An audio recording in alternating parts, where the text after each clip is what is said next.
যে যখন কোনো অযোগ্য ব্যক্তিকে দায়িত্ব দেওয়া হবে সেটাকে বলা হয় আমানতের খেয়ানত। আর কোন অযোগ্য ব্যক্তিকে যখন দায়িত্ব দেওয়া হবে, এই আমানতের খেয়ানত যখন করা হবে, তখন তোমরা কিয়ামতের জন্য অপেক্ষা করো, তখন তোমরা দুঃসময়ের জন্য অপেক্ষা করো। আল্লাহ রাসূল আমাদেরকে এইভাবে সতর্ক করেছেন। অতএব নির্বাচন মানে শুধুমাত্র দল বা ব্যক্তিকে নির্বাচন করা নয়, নির্বাচন মানে ন্যায়, সততা আর আমানতের পরীক্ষা। অতএব আমরা সততার সহিত ন্যায়ের সহিত আমানতের সহিত আল্লাহর ভয় অন্তরে জাগ্রত করে আমরা সঠিক সিদ্ধান্ত নিব। এর কারণ হলো আমরা প্রথমে মুসলমান, এরপরে আমরা অন্য কিছু, নাকি বলেন? আমরা আগে মুসলমান, এরপরে আমরা অন্য কিছু। হাফেজ কারি সানাউল্লাহ নুরি ঠাকুরগাঁও মঞ্চে উপবিষ্ট আছেন। হাফেজ কারি সানাউল্লাহ নুরি ঠাকুরগাঁও হযরতকে তার আলোচনা পেশ করার জন্য সবিনয় আরজ জানাচ্ছি। আল্লাহ বলেন, وَلَنَبْلُوَنَّكُمْ بِشَيْءٍ مِّنَ الْخَوْفِ وَالْجُوعِ وَنَقْصٍ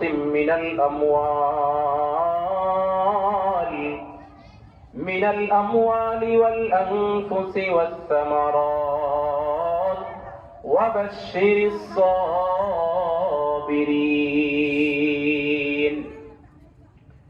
মহান আল্লাহ রাব্বুল আলামিন সূরাতুল বাকারার 155 নম্বর আয়াতে দুনিয়ার মানুষকে ডাক দিয়া বলেন, ও দুনিয়ার মানুষ, আমি আল্লাহ রাব্বুল আলামিন তোমাদেরকে বিভিন্ন সময়ে বিভিন্ন ভাবে পরীক্ষা করব। ওয়ালানাবলুওয়ান্নাকুম বিশাইইম মিনাল খাউফ, আমি তোমাদেরকে বিভিন্ন ভাবে পরীক্ষা করব। এক নম্বরে আল্লাহ বলেন, আমি তোমাদেরকে ভয় ভীতি দ্বারা পরীক্ষা করব। মিনাল খাউফি ওয়াল জু'i ওয়া নাকসিম মিনাল আমওয়াল। এরপরে আল্লাহ তাআলা বলেন, আমি তোমাদেরকে ক্ষুধা দ্বারা পরীক্ষা করব, রিজিকের অভাব, সম্পদের অভাব, টাকার অভাব। এই অভাব অনটন দিয়ে আমি আল্লাহ রাব্বুল আলামিন তোমাদেরকে পরীক্ষা করব। ওয়ানাকসিম মিনাল আমওয়াল, আমি তোমাদেরকে সম্পদ হানি দ্বারা পরীক্ষা করব, সম্পদের ক্ষয়ক্ষতি, ব্যবসার মধ্যে লোকসান। মিনাল আমওয়ালি ওয়াল আনফুসি ওয়াস সামারাত, আমি তোমাদেরকে প্রাণ হানি দ্বারা পরীক্ষা করব। তোমার চোখের সামনে তোমার বাবার মৃত্যু, মার মৃত্যু, আত্মীয় স্বজনের মৃত্যু, প্রিয়জনের মৃত্যু, এগুলো দিয়ে আমি তোমাদেরকে পরীক্ষা করব। সর্বশেষ আল্লাহ বলেন, ওয়াস সামারাত, ও দুনিয়ার মানুষ, আমি তোমাদেরকে ফসল ফলাদির ক্ষয়ক্ষতি দিয়ে পরীক্ষা করব। তবে আল্লাহ তাআলা সর্বশেষ নবীকে ডাক দিয়ে বলেন, ও আমার প্রিয় হাবিব, আপনি সুসংবাদ দেন ওই সমস্ত লোকদেরকে, ওয়াবাশশিরিস সাবিরিন, যে সমস্ত বান্দারা এই বিপদ আপদের মধ্যে, আমার দেওয়া এই পরীক্ষাগুলোর মধ্যে যারা ধৈর্য ধারণ করতে পারবে, ও আমার প্রিয় হাবিব, আমি আল্লাহর পক্ষ থেকে তাদেরকে আপনি সুসংবাদ জানাইয়া দেন। কারণ আল্লাহ তাআলা পবিত্র কোরআনে বলেছেন, ইন্নাল্লাহা মা'আস সাবিরিন, যে সমস্ত বান্দারা বিপদের সময় ধৈর্য ধারণ করে, আমি ওই সমস্ত বান্দাদেরকে সাহায্য করব, সহযোগিতা করব। আমি আল্লাহ নিজ গুণে আমি তাদেরকে সেই বিপদ থেকে উদ্ধার করব। দুনিয়ার মানুষ যদি বিপদে পড়ে, আল্লাহ তাআলা তাকে কিভাবে বিপদ থেকে উদ্ধার করবেন তার দৃষ্টান্ত আল্লাহ তাআলা নিজেই পবিত্র কোরআনের মধ্যে দিয়েছেন। এরে দৌকাদি বড় পাড়ার মুসলমান, গভীর মনোযোগ দিয়ে কথাগুলো শোনো। আল্লাহ রাব্বুল আলামিন পবিত্র কোরআনের মধ্যে বিভিন্ন আম্বিয়ায়ে কেরামের ঘটনার দ্বারা দুনিয়ার মানুষকে শিক্ষা দিয়েছেন। আল্লাহ বলেন, ও দুনিয়ার মানুষ, তাকাও আমার পয়গম্বর ইউনূস আলাইহিস সালামের দিকে। ইউনূস আলাইহিস সালাম কত বড় বিপদে পড়েছে, যেই বিপদ থেকে দুনিয়ার কোন মানুষ তাকে উদ্ধার করার মতো ক্ষমতা নাই। কোন কিচ্ছা কাহিনী বলতেছিল রে মুমিন, আল্লাহ তাআলা পবিত্র কোরআনে ইউনূস আলাইহিস সালামের বর্ণনা করেছেন। বলবেন ইউনুসের ঘটনা আমরা কম বেশি সকলেই জানি। হ্যাঁ জানেন, কিন্তু ইউনুস আলাইহিস সালামের ঘটনার মাধ্যমে আল্লাহ রাব্বুল আলামিন দুনিয়ার মানুষকে কি শিক্ষা দিয়েছেন সেটা আমরা অনেকেই জানি না। এজন্য কি শিক্ষা দিয়েছেন সেটা আমাদেরকে জানতে হবে। পয়গম্বর ইউনুস আলাইহিস সালাম তাকে যখন সমুদ্রের একটা মাছ গিলে ফেলেছে, ওই মাছটাকে দ্বিতীয় আরেকটা মাছ গিলে ফেলেছে। এভাবে সমুদ্রের অতল গহীনে 2-3টা অন্ধকারের মধ্যে বন্দী পয়গম্বর ইউনুস, বাঁচার কোনো উপায় নাই। দীর্ঘদিন পর সেইখানে আল্লাহর ফেরেশতা জিবরাইল সেই সমুদ্রের অতল গহীনে পয়গম্বর ইউনুসের খোঁজ খবর নেওয়ার জন্য গেলেন। পয়গম্বররা থাকেন যেখানে, আল্লাহর ফেরেশতা ছুটে যায় সেখানে। ইউসুফ আলাইহিস সালাম কূপের মধ্যে বন্দী, জিবরাইল সেখানে গেলেন খোঁজ নেওয়ার জন্য। ইউসুফ আলাইহিস সালাম জেলখানার মধ্যে বন্দী, আল্লাহর ফেরেশতা জিবরিল জেলখানার মধ্যে ছুটে গেলেন। ইউসুফ ডাক দিয়া বলে, ও ফেরেশতাদের সরদার, জেলখানা হলো চোর ডাকাতের জায়গা, অপবিত্র জায়গা, এখানে আপনি আসলেন কেন? জিবরাইল ডাক দিয়া বলে, ওগো পয়গম্বর, যেই জায়গার মধ্যে আল্লাহর পয়গম্বর থাকে ওই জায়গা কখনো অপবিত্র হতে পারে না। আল্লাহর পয়গম্বর আসার সঙ্গে সঙ্গে ওই জায়গাটা পবিত্র হয়ে যায়। এভাবে জিবরাইল আমিন সমুদ্রের অতল গহীনে ইউনুস আলাইহিস সালামের খোঁজ নেওয়ার জন্য গেলেন। ইউনুস আলাইহিস সালাম জিবরিলকে দেখে বলতেছেন, ও জিবরিল, সমুদ্রের অতল গহীন নিচ থেকে কিসের যেন গুনগুন আওয়াজ আমি শুনতে পাই। অতল গহীন নিচ থেকে কিসের এত গুনগুন আওয়াজ? জিবরাইল আমিন ডাক দিয়ে বলে, ওগো পয়গম্বর, সমুদ্রের অতল গহীন নিচ থেকে আপনি যেই গুনগুন আওয়াজ শুনতে পান, এই গুনগুন আওয়াজ আর কোনো আওয়াজ নয়।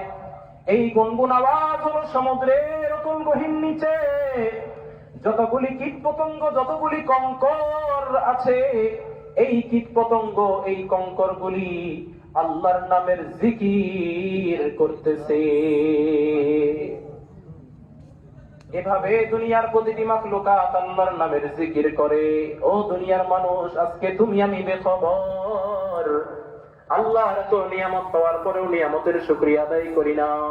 আল্লাহর এত নিয়ামত খাই, নিয়ামতের গুণ গাই না। আল্লাহর এত নিয়ামত খাওয়ার পরেও আল্লাহর হুকুমগুলি আমরা যথাযথভাবে আদায় করি না। সামান্য একটু বিপদের মধ্যে পড়লেই আল্লাহকে ভুলে যাই, হতাশ হয়ে যাই, আল্লাহকে গালি দিতে শুরু করি। কিন্তু আসলে এটা করা যাবে না। আমাদেরকে শিক্ষা নিতে হবে।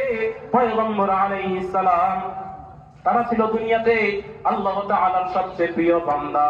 তাদের উপরে আল্লাহ তাআলা কত বড় বড় বিপদ চাপিয়ে দিয়েছেন। এভাবে পয়গম্বর ইউনুস আলাইহিস সালাম ওই মাছের পেটের মধ্যে যখন বন্দী হয়ে গেল, আল্লাহ রাব্বুল আলামিন পবিত্র কোরআনের মধ্যে বর্ণনা করেন, আল্লাহ তাআলা দুনিয়ার মানুষকে শিক্ষা দিতেছেন, ও দুনিয়ার মানুষ ভালো করে শোনো। ইউনুস বন্দী হওয়ার পরে ইউনুস আমাকে স্মরণ করলো। কিভাবে স্মরণ করলো তার বর্ণনাও দিয়েছেন। আল্লাহ বলতেছেন, ইউনুস আমাকে ডাক দিল, লা ইলাহা ইল্লা আনতা সুবহানাকা ইন্নী কুনতু মিনাজ জালিমিন।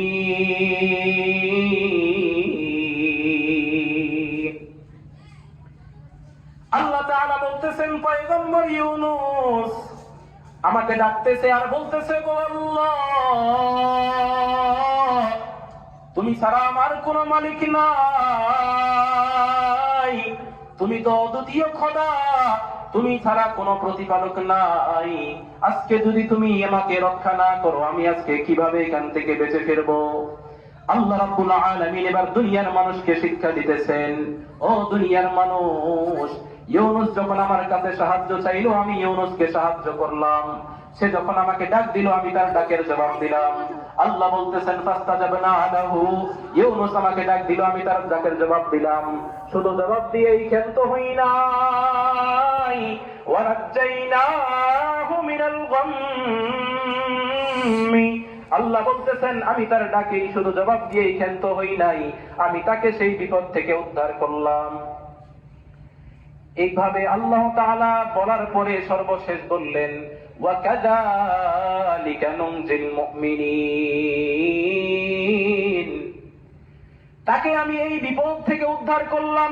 ঠিক তদ্রূপ অনুরূপ ভাবে দুনিয়ার কোন মুমিন যদি কোনো বিপদে পড়ে, আর ওই মুমিন যদি ওই বিপদের মধ্যে ইউনুসের মতো আমাকে ডাক দেয়, যদি ওই মুমিন আমাকে সাহায্যের জন্য আহ্বান চায়, আমার কাছে যদি সহযোগিতা কামনা করে, ওয়া কাযালিকা নুনজিল মুমিনিন, তো পয়গম্বর ইউনুসকে আমি যেভাবে ওই বিপদ থেকে উদ্ধার করেছিলাম, দুনিয়ার মুমিনেরাও বিপদে পড়ে আমার কাছে সাহায্য চাইলে আমি তাদেরকেও সেই বিপদ থেকে উদ্ধার করব। এভাবে আল্লাহ তাআলা দুনিয়ার মানুষের কাছে প্রতিজ্ঞাবদ্ধ হয়েছেন। কারণ আল্লাহ তাআলা পরে আয়াতে বলতেছেন ওয়ালা তাহিনু ওয়ালা তাহজানু ওয়া আনতুমুল আ'লাউনা ইন কুনতুম মুমিনিন, ও দুনিয়ার মুমিন, তুমি যদি বিপদে পড়ো, যদি আমার কাছে সাহায্য চাও, যদি তুমি যদি মুমিন হয়ে থাকো, তাহলে ওয়ালা তাহিনু, তোমার কোনো ভয় নাই, ওয়ালা তাহজানু, তোমার হতাশা হওয়ার কোনো কারণ নাই। যদি তুমি মুমিন হয়ে থাকো, আমি আল্লাহ তোমাকে সেই বিপদ থেকে উদ্ধার করব। বলেন সুবহানাল্লাহ। এজন্য দুনিয়ার মুমিনেরা আমরা বিপদে পড়লে সর্বপ্রথম আমাদেরকে কার শরণাপন্ন হতে হবে? আল্লাহর শরণাপন্ন হতে হবে। বিপদে পড়লে সর্বপ্রথম আমাদেরকে আল্লাহর কাছে সাহায্য চাইতে হবে, দুনিয়ার মানুষের কাছে নয়। দুনিয়ার মানুষ, তাদের কাছে আপনি সহযোগিতা কামনা করলে, নিজের দুর্বলতার কথাগুলো বললে, তারা আপনার এই দুর্বলতার সুযোগ নিবে, তারা আপনাকে সাহায্য করবে না। দুনিয়ার মানুষের কাছে কিছু চাইলে দুনিয়ার মানুষ বেজার হয়, কিন্তু আল্লাহ বলেন আমার কাছে আমার বান্দা যখন চায়, আমি তখন আমার বান্দার প্রতি খুশি হই। সুবহানাল্লাহ। মনে রাখবেন যে যখন বিপদ আপদ দুর্দশা আসে, আরে অন্ধকার যখন আসে, অন্ধকারে তো নিজের ছায়াও নিজেকে পাত্তা দেয় না, নিজের ছায়াও দেখা যায় না। তো যেখানে আপনার অন্ধকারের সময় নিজের ছায়াও আপনাকে দেখা যায় না, সেখানে দুনিয়ার মানুষ তো বহু দূরের কথা। অতএব দুনিয়ার মানুষের আশাবাদ দিতে হবে। বিপদ আপদে লিপ্ত হলেই আমাদেরকে আল্লাহর কাছে সাহায্য সহযোগিতা কামনা করতে হবে।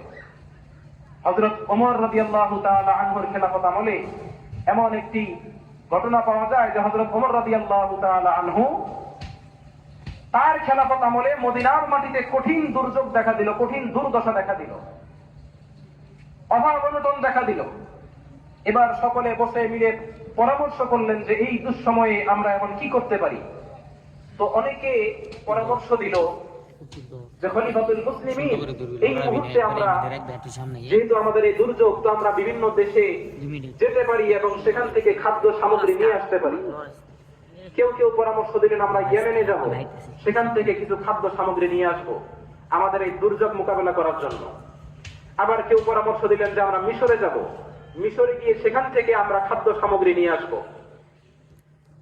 তো ওমর রাদিয়াল্লাহু তাআলা আনহু উভয় পক্ষের মতটি গ্রহণ করলেন এবং বললেন যে ঠিক আছে, একটি দল যাবে ইয়েমেনে, একটি দল যাবে মিশরে, এবং সেখান থেকে কিছু খাদ্য সামগ্রী নিয়ে আসবে আমাদের এই দুর্যোগ মোকাবেলা করার জন্য, এই অভাব অনটন সাময়িক সময়ের জন্য মিটানোর জন্য।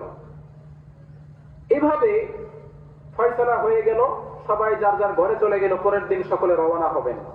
কিন্তু খলিফাতুল মুসলিমিন আমিরুল মুমিনিন ওমর রাদিয়াল্লাহু তাআলা আনহু বাড়িতে ফিরে গেলেন।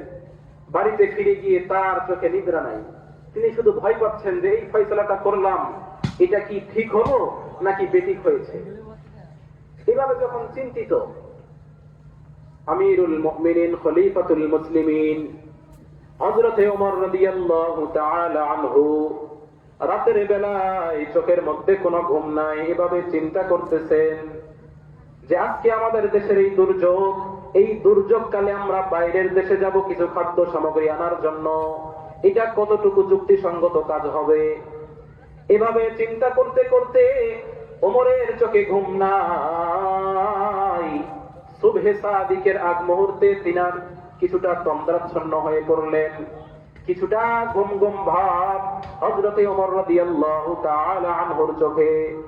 যখন ওমর রাদিয়াল্লাহু তাআলা আনহু ঘুমিয়ে পড়লেন, ঘুমিয়ে পড়ার সাথে আল্লাহর হাবিব, আল্লাহর পয়গম্বর নবী মুহাম্মদুর রাসূলুল্লাহ সাল্লাল্লাহু আলাইহি ওয়াসাল্লাম তার স্বপ্নের মধ্যে হাজির হয়ে গেলেন। আল্লাহর নবী মুহাম্মদ সাল্লাল্লাহু আলাইহি ওয়াসাল্লাম ওমরের ঘুমের স্বপ্নের মধ্যে উপস্থিত হয়ে গেল, কিন্তু পয়গম্বরের মুখে কোনো হাসি নাই, পয়গম্বরের মুখটা বেজার, পয়গম্বর মলিন অবস্থায় রয়েছেন। ওমর রাদিয়াল্লাহু তাআলা আনহু ডাক দিয়ে বলে, ওগো হাবিব, আপনার চেহারার মধ্যে কোনো হাসি নাই, আপনার চেহারার মধ্যে কোনো আনন্দ নাই, মুখটা মলিন করে রেখেছেন কেন? পয়গম্বর ডাক দিয়ে বলে, ও আমার প্রিয় ওমর, আজকে তোমরা সাধারণ একটা দুর্যোগের মধ্যে পড়েছো, আর এই দুর্যোগ মোকাবেলা করার জন্য তোমরা আজকে দুনিয়ার মানুষের দ্বারে দ্বারে যাওয়ার জন্য প্রস্তুতি গ্রহণ করেছো। ও ওমর, ভালো করে শোনো, আমি কি দুনিয়াতে থাকতে তোমাদেরকে দুর্যোগ মোকাবেলা কিভাবে করতে হয় সেটা শিক্ষা দিয়ে আসি নাই? আমি কি তোমাদেরকে আল্লাহর পবিত্র কালামের আয়াত শোনাই নাই যে আল্লাহ তাআলা যেখানে বলেছেন, ইয়া আইয়ুহাল্লাযীনা আমানুস্তাঈনু বিস-সাবরি ওয়াস-সালাহ ইন্নাল্লাহা মা'আস-সাবিরিন। ও ওমর, আমি কি তোমাদেরকে এই আয়াত পড়ে শোনাই নাই যে দুনিয়ার মুমিন যখন বিপদে লিপ্ত হবে, ওই মুমিন নামাজের মাধ্যমে মহান প্রতিপালকের কাছে সাহায্য কামনা করবে, আর যেই মুমিন নামাজের মাধ্যমে মহান আল্লাহর কাছে সাহায্য কামনা করবে, আল্লাহ তাআলার ঘোষণা, আল্লাহ তাআলা ওই বান্দাকে সাহায্য করবেন। নবীজি এভাবে ওমরকে স্বপ্নের মধ্যে বলতেছেন, ওমর, আমি কি তোমাদেরকে এই শিক্ষাটা দিয়ে আসি নাই? সঙ্গে সঙ্গে ওমরের ঘুম ভেঙে গেল।